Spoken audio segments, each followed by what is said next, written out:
चला मित्रांनो, पहिला धडा सुरू करूया. गुरुत्वाकर्षण.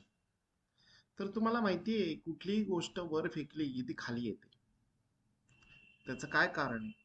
त्याचं कारण म्हणजे गुरुत्वाकर्षण. ते इथे त्यांनी काही प्रश्न विचारलेले. एखाद्या वस्तूवर बल लावल्यास काय परिणाम घडून येतो? आता बल म्हणजे काय? तुम्ही कुठल्याही गोष्टीला ढकलता, पुश और पुल, ओढता, तर ते बल आहे. तर काय होतं की समजा आपण एक टेबल घेतला आणि त्याला आपण पुश केलं, ढकललं, तर तो टेबल पुढे जातो. आपण एखाद्या नोटबुकला त्याचे शेप चेंज करू शकतो, त्याचा आकार बदलू शकतो, त्याच्यावर बल लावून. तर बलाचे वेगवेगळे प्रकार तुम्हाला माहिती आहे. गुरुत्वाकर्षण हे एक बल आहे, याचा अभ्यास आपण या धड्यामध्ये करत आहोत. तर गुरुत्वाकर्षणाचे बल हे एक वैश्विक बल असून, वैश्विक अख्ख्या विश्वामध्ये कुठेही गेला तरी गुरुत्वाकर्षण आहे. असं नाही की फक्त पृथ्वीवर गुरुत्वाकर्षण आहे, असं नाहीये. अख्ख्या पृथ्वीवर, पृथ्वीच्या बाहेर, सूर्यावर सगळीकडे गुरुत्वाकर्षण बल हे कार्यरत असतं. तर गुरुत्वाकर्षणाचे बल हे एक वैश्विक बल आहे, केवळ पृथ्वीवर नाहीये तर सगळीकडेच आहे. तर गुरुत्वाकर्षणाचा शोध सर आयझॅक न्यूटन यांनी लावलेला आहे. आता तुम्ही म्हणाल काय शोध लावला? तर आयझॅक न्यूटन हे खूप प्रश्न विचारायचे आणि कित्येक वेळा तर ते त्यांच्या वर्गाच्या बाहेर असायचे, कारण ते खूप प्रश्न विचारायचे.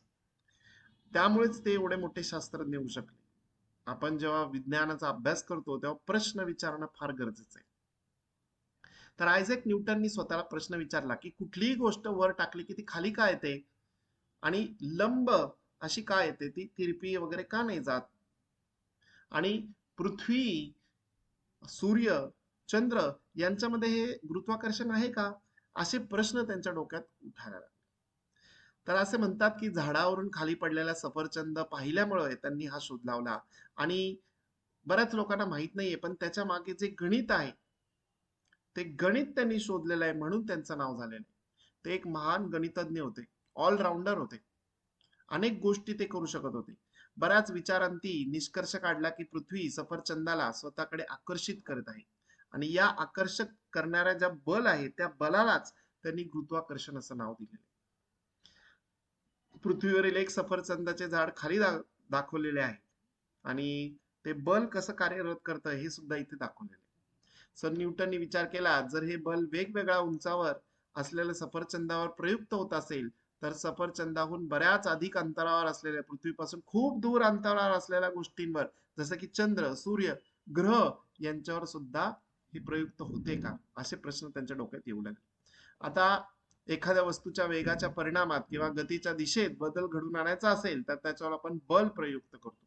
बल असेल तर आपण एखादी वस्तू जर हलत असेल तिची दिशा बदलू शकतो, किंवा एखादी वस्तू हलत नसेल तर तिला आपण हलवू शकतो. त्याचं कारण म्हणजे बल आहे. तर न्यूटनचे गतिविषयक नियमांचा तुम्ही मागच्या वर्षी अभ्यास केलेला आहे. इथे न्यूटन बद्दल माहिती दिलेली आहे. प्रिन्सिपिया नावाचं एक पुस्तक त्यांनी लिहिलं आहे. तिथे हे सगळे जे त्यांचे सिद्धांत आहेत, गुरुत्वाकर्षणाचा सिद्धांत, याचा त्यांनी विचार केलेला आहे आणि ते लिहून काढलेले आहे. त्याच्यामध्ये गणित त्यांनी मांडलेलं आहे, जे आधी कुणी केलं नव्हतं. ही मोठी गोष्ट आहे. ग्रह या नियमांप्रमाणे भ्रमण करतात, आणि न्यूटनने गुरुत्वाकर्षणाच्या सिद्धांताचा वापरून गणितीय पद्धतीने हे सिद्ध केलेले, हे मोठी गोष्ट होती. आणि नुसतं गुरुत्वाकर्षण नाही तर ध्वनी, प्रकाश, उष्णता या सगळ्या ठिकाणी त्यांनी उल्लेखनीय कार्य केलेले. कॅल्क्युलस नावाने ओळखले जाणारे शाखेचा त्यांनी शोध लावलेला आहे. आता इथे एक चित्र दाखवले, हे चित्र नीट बघा. बघा काय दिसतंय तुम्हाला, की एक दोरीच्या टोकाला तुम्ही एक दगड बांधलाय आणि तो फिरतोय. आता तुम्ही ओढताय कुठे? त्याच्या सेंटरकडे. ओके, वर्तुळाच्या केंद्राकडे तुम्ही ओढताय, पण तो दगड कसा फिरतोय बघा.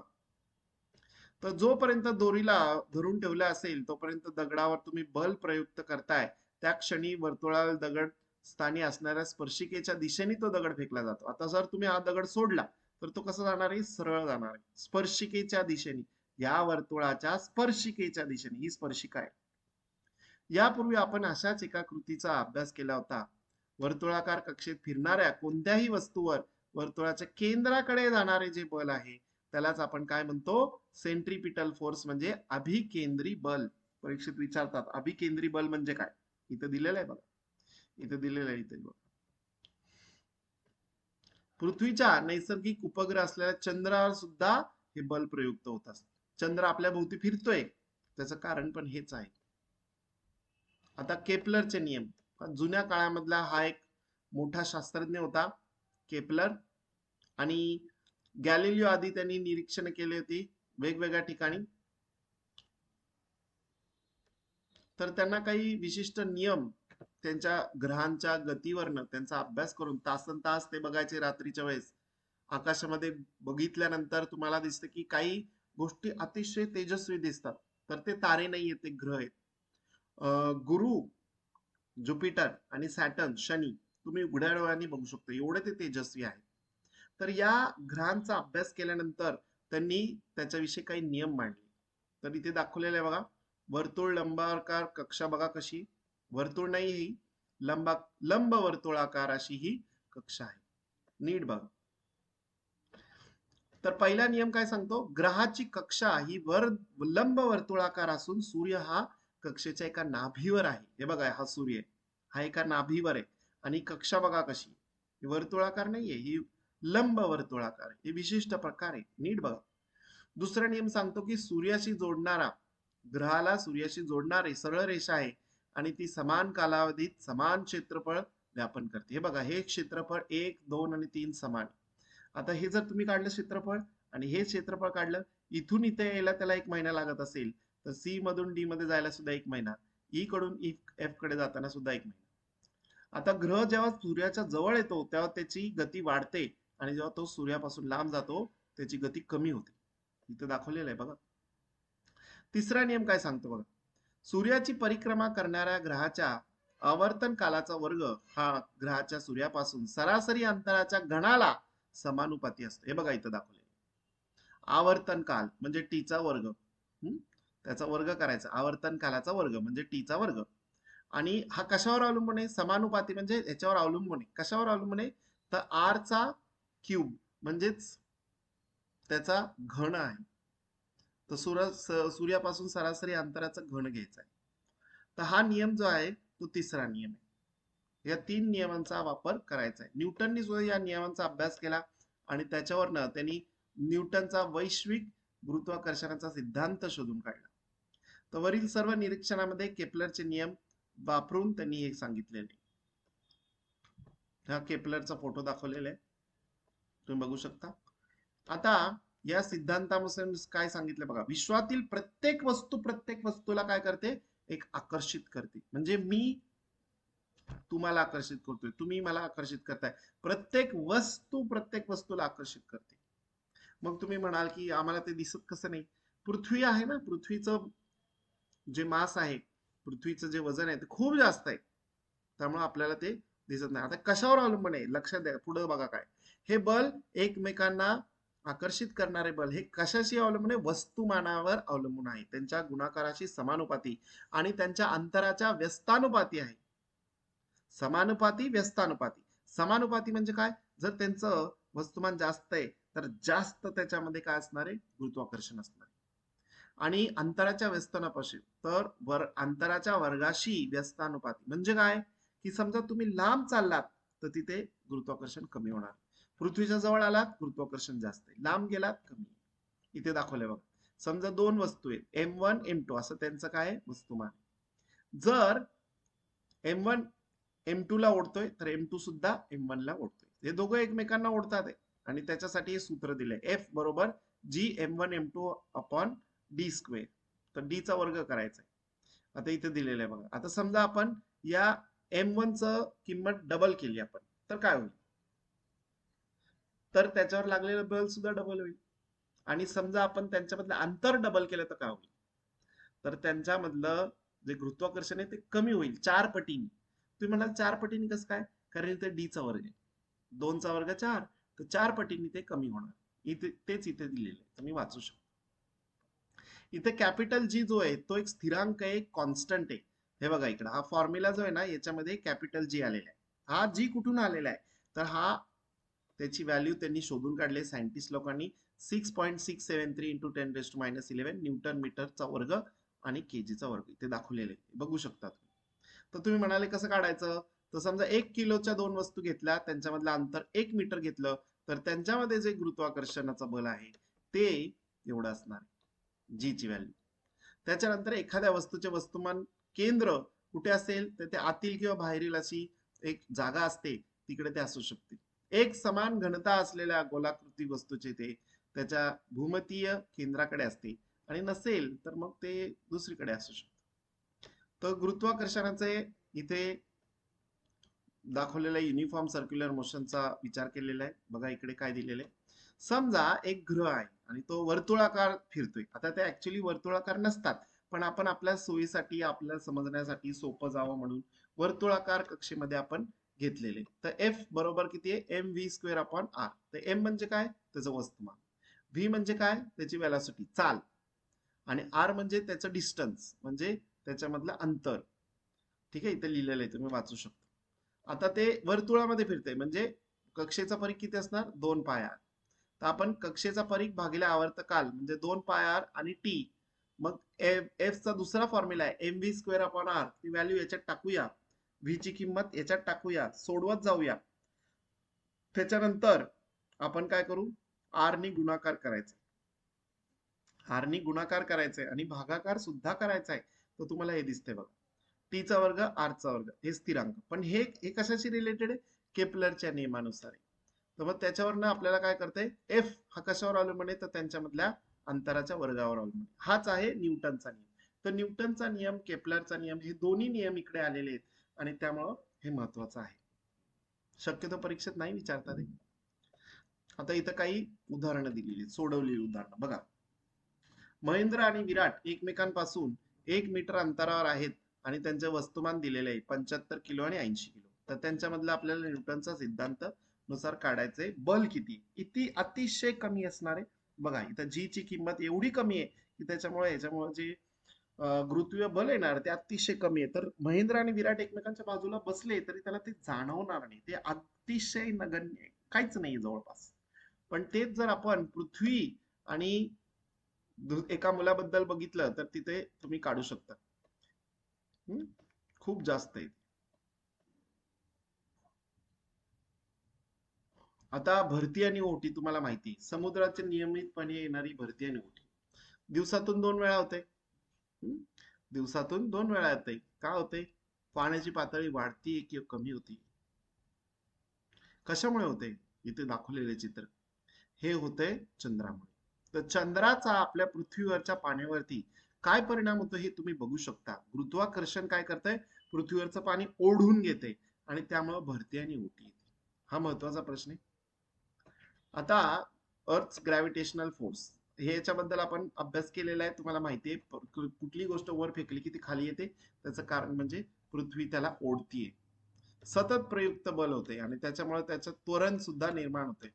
आता इथं मागील उदाहरणापेक्षा ते महेंद्रचं पृथ्वीशी असलेलं बघा किती बल, 733 न्यूटन, खूप जास्त आहे.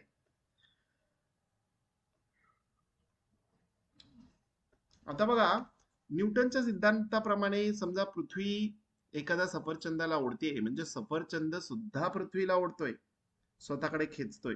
पण पृथ्वी एवढी मोठी आहे की पृथ्वीला ओढताना खूप शक्ती लागेल, पण सफरचंदाला ओढायला पृथ्वीला जास्त शक्ती लागणार. शक्ती दोन्ही सेमच आहे, दोघांची जी फोर्स आहे ती सेम आहे. पण लक्षात घ्या, आता समजा तुम्ही एक ट्रक आणि सायकलचं उदाहरण घेतलं. आता ट्रक एकदम हळूहळू आली आणि तिने सायकलला धक्का दिला तर ती सायकल पुढे जाईल. सायकल एकदम हळूहळू आली, तिने ट्रकला धक्का दिला तर ट्रक पुढे जाणार नाही, कारण ट्रक फार जड आहे. तसंच पृथ्वी जी आहे ती खूप मोठी आहे, खूप जड आहे, तिचं वस्तुमान खूप जास्त आहे. तेच सफरचंदाचं काहीच नाही जवळपास.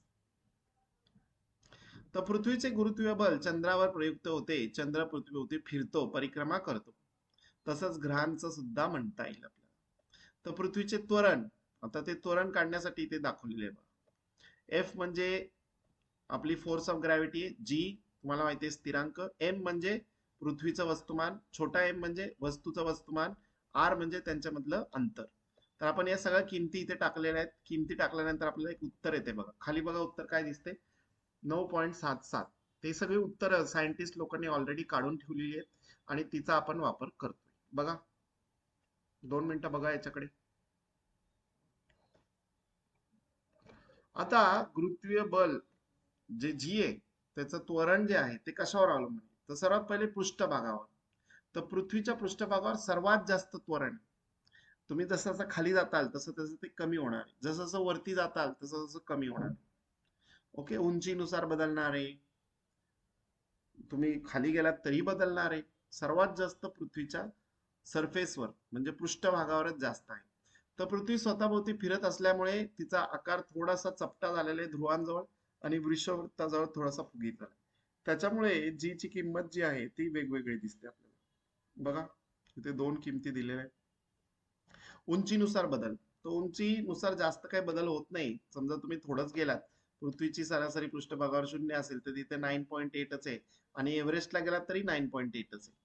पण तेच जर तुम्ही दळणवळणाच्या उपग्रहाच्या कक्षेत गेला 35,000 किलोमीटर, तर तुम्हाला ती फारच कमी झालेली आहे जी ची व्हॅल्यू. तुम्हाला असं वाटतं की ग्रॅव्हिटी संपली, पण ग्रॅव्हिटी संपत नाही बरं का. तर खोलीनुसार बदल. तर तुम्ही म्हणाल की पृथ्वीच्या सेंटरला गेलात तर तिथे ग्रॅव्हिटी जास्त असेल, पण तसं नाहीये. पृथ्वीच्या सेंटरला गेल्यानंतर काय होईल, पृथ्वी सगळीकडनं तुम्हाला बाहेर ओढायचा प्रयत्न करेल आणि म्हणून ते बल जे आहेत ते कॅन्सल होऊन जातील आणि तुम्हाला सेंटरकडे ग्रॅव्हिटी नसणारच आहे. बघा लक्षात ठेवा. परीक्षेत हा प्रश्न विचारला जातो, वस्तुमान आणि वजन मध्ये फरक काय? तर सर्वात पहिली गोष्ट, कोणत्याही वस्तूचे वस्तुमान म्हणजे त्याच्यात असलेल्या द्रव्य संचयाचे मापन होय. त्याचे एसआय एकक किलोग्रॅम आहे. आणि खाली बघितलं वजन म्हणजे काय, तर पृथ्वी ज्या गुरुत्वीय बलाने आकर्षित करते त्यालाच आपण वजन असं म्हणतो. ठीक आहे, आणि ते आपण कशात मोजतो, न्यूटन मध्ये मोजतो. लक्षात ठेवा. परीक्षेत विचारतात, दोन उत्तर लिहिले. आता समजा तुम्हाला वस्तुमान दिले आणि त्याचं वजन काढायचं, तर तुम्ही काय करणार, 9.8 नी मल्टिप्लाय करायचं. आता रोजच्या जीवनामध्ये आपण वजन वस्तुमान असे शब्द नाही वापरत, नुसतं वजनच वापरतो. पण जर आपण विज्ञानाच्या भाषेत बोललो तर वजन आणि वस्तुमान याच्यामध्ये फरक आहे. वस्तुमान कधी बदलत नाही, वजन बदलतं. एका ग्रहावरनं दुसऱ्या ग्रहावर गेलात की ते बदलून जात. ठीक आहे. आता हे नवीन प्रकारे ग्रॅव्हिटेशनल वेव्स. तर आपण काही अमेरिकेतल्या सायंटिस्टनी हे शोधून काढलेले आहे की जेव्हा दोन ब्लॅक होल एकमेकांना जोडले जातात तर त्यांच्यामध्ये काही विशिष्ट ग्रॅव्हिटी चेंज झाल्यामुळे वेव्स तयार होतात, गुरुत्वीय लहर तयार होते. आणि त्याचा अभ्यास हे लिगो नावाची जी प्रयोगशाळा आहे तिथे त्यांनी केलेली आहे. आईन्स्टाईनने याच्याबद्दल सांगितलं होतं 100 वर्षापूर्वी. बऱ्याच गोष्टी लोकांनी आता नवीन शोधलेल्या आहेत आणि हे लिगोचा तुम्ही हे वाचू शकता. क्ष किरण, अतिनील किरण हे सगळे आकाशामध्ये आहे. आता मुक्त पतन, जेव्हा एखादी गोष्ट खाली पडत असते फक्त गुरुत्वीय बलामुळे, त्याला मुक्त पतन म्हणतात. जोरात खाली पडताय तुम्ही आणि त्याच्यावर गुरुत्वाकर्षण काम करते, दुसरं काही काम करत नाही, त्याला आपण म्हणतो मुक्त पतन. नाव लक्षात ठेवा, मुक्त पतन. सो पृथ्वीचे गुरुत्वीय बल सगळ्या वस्तूंना प्रयुक्त असते. दगड जर धरला आणि तो सोडला तर काय, त्याच्यावर बल असणार. गुरुत्वीय बल प्रयुक्त असल्याने प्रवाहाने तो दगड खाली पडतो. तर समजा एखाद्या वस्तूवर केवळ गुरुत्वीय बल असेल तर त्यालाच आपण मुक्त पतन असं म्हणत असतो. तर मुक्त पतन वस्तू जमिनीवर पडताना त्याचा वेग, लागणारा कालावधी न्यूटनच्या समीकरणावरून आपण काढू शकतो. त्याच्यावरनं हे ते सूत्र दाखवलेले, हे तुम्हाला पाठ करायचे. व्ही बरोबर जी टी, एस बरोबर 1/2 जी टी चा वर्ग, व्ही वर्ग बरोबर 2 जी एस, हे पाठ करायचे तुम्ही. ठीक आहे. आता पृथ्वीवरील एका स्थानावर जी चे सगळ्या एक समान व्हॅल्यू आहे. तर गॅलिलिओने काय सांगितलं की समजा लिनिंग टॉवर ऑफ पिसा मधून मी वस्तू खाली टाकल्या. हा, एखादी जड वस्तू आहे, एखादी हलकी वस्तू आहे, दोन्ही टाकले एकसाथ. तर खाली कुठली टच होईल पाहिजे, तर त्यांनी दाखवून दिलं की दोन्ही एकसाथ टच होणार आहे. काय फरक पडत नाही की वस्तू किती जड आहे, 1 किलोची वस्तू आहे आणि अर्धा किलोची वस्तू आहे, तर 1 किलो जड आहे म्हणून ती लवकर खाली पडेल, हे चुकीचं आहे. तर समजा तुम्ही म्हणाल नाही ठीक आहे, समजा मी एक कागदाचा बोळा घेतला आणि एक दगड घेतला. आता कागदाचा बोळा जो आहे तो थोडासा हळू येईल, कागद असा जर असेल, कागदाचा बोळा घेतला की तो जोरात येईल. पण तेच जर तुम्ही असा कागद घेतला आणि तो सोडला तर काय होईल, तर कागद हळू हळू हळू येतो. ते कशामुळे, हवेशी झालेल्या घर्षणामुळे. तेही तुम्ही लक्षात ठेवायचं आहे. ठीक आहे. हा, आता गुरुत्वीय स्थितीज ऊर्जा, हे जास्त तुम्ही वाचलं नाही तरी चालणार आहे. ते स्थितीज ऊर्जा, गतिज ऊर्जा तुम्हाला माहिती आहे. तर गुरुत्वाकर्षण एक बल आहे. आणि हा शेवटचा भाग जो आहे तो परीक्षेत विचारतात, ते म्हणजे मुक्त वेग. मुक्त व्हायचंय तुम्हाला. आई सांगते इकडे जाऊ नको, वडील सांगतात तिकडे जाऊ नको, तुम्हाला मुक्त व्हायचंय, तुम्हाला जायचंय फिरायला. तसंच आपल्या पृथ्वीवरच्या प्रत्येक गोष्टीला पृथ्वीने धरून ठेवलेले. पण जर एक विशिष्ट वेगाने तुम्ही वरती गेलात, पृथ्वीच्या बाहेर गेलात, पृथ्वी तुम्हाला ओढू शकत नाही. त्यालाच आपण एस्केप व्हेलॉसिटी किंवा मुक्त वेग असं म्हणतो. तर जोरात आपण एक चेंडू फेकला वरती, थोड्या वेळाने तो परत खाली येणार आहे. पण रॉकेट एकदा वरती गेलं की ते खाली येत नाही. जोरात गेलं व्यवस्थित, त्या स्पीडनी गेलं तर.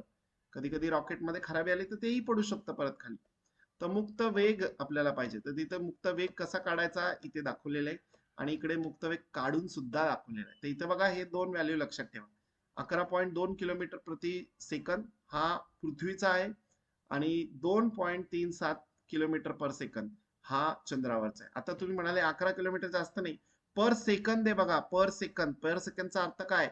एका सेकंदात 11 किलोमीटर हा प्रचंड भयानक असा वेग आहे.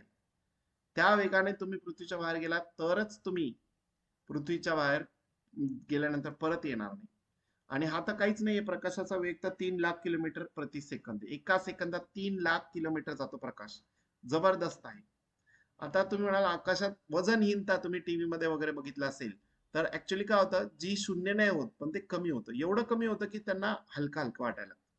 तर अवकाशामध्ये गेलेले जे लोक आहेत, अवकाश यानामध्ये जे फिरतात, अवकाशवीर, तर त्यांना मुक्त पतनाच्या अवस्थेमध्ये असतात. ते पृथ्वीच्या भोवती फिरत असतात. तर त्यांना काय वाटतं की त्यांच्यावर ग्रॅव्हिटी कामच करत नाही, पण ग्रॅव्हिटी त्यांच्यावर काम करत असते. ठीक आहे. थँक्यू.